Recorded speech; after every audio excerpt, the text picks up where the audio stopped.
আমরা ইউটিউব দেখি, নেটে সার্চ করে এটার থেকে আইডিয়া পেয়েছি। এখানে হরিণহাটা ওয়েস্ট বেঙ্গল গভর্নমেন্টের প্রজেক্ট হরিণহাটা মিট। এই মিটেরই ফ্রোজেন যে আইটেমগুলো আছে ওগুলো আমরা এখানে সেল করি ফ্রাই করে। এছাড়াও ফ্রোজেন মিটও আমাদের এখানে পাওয়া যায়, হোলসেল রিটেল সব পাওয়া যায়। এই সম্পূর্ণ নেট থেকে, নেটে সার্চ করে, মানে টোটোর মধ্যে এখন তো দোকান কিনে অসুবিধা, তাই একটা ওইভাবেই কম ক্যাপিটালে দোকানের হিউজ ক্যাপিটাল, সেই হিসাবে ইনভেস্ট কম করে, হ্যাঁ কম ইনভেস্ট করে টাকা লাগবে। মালদা শহরে দোকান কিনতে প্রচুর টাকা লাগবে, জায়গা থেকেই চিন্তা ভাবনা। সে ভালোই হচ্ছে আমাদের নতুন হিসাবে, সেল ভালোই আছে, খারাপ না। এখানে যেখানে সেখানে নিয়ে যাওয়া যাবে। আমরা এখন স্থায়ীভাবে এখানেই বসছি, গান্ধী মূর্তির এখানে পার্কের কাছে। তো এটা নিয়েও যাওয়া যাবে মোবাইল ভ্যানের মতন, আপনি যেখানে ইচ্ছা সেখানে গিয়েও ব্যবসাটা করতে পারবেন।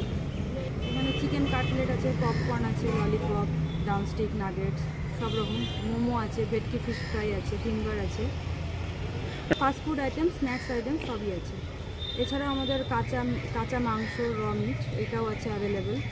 চিকেন, আমাদের নতুন নন কনভেনশনাল মিট, কোয়েল, হাঁস এসবও আছে, ল্যাম্ব, গোট সবই আছে।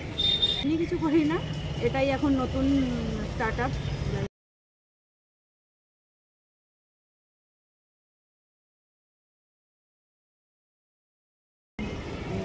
নিজের থেকে একটা কিছু করার ইচ্ছে ছিল, তাই। আমার নাম সাগরিকা সাহা।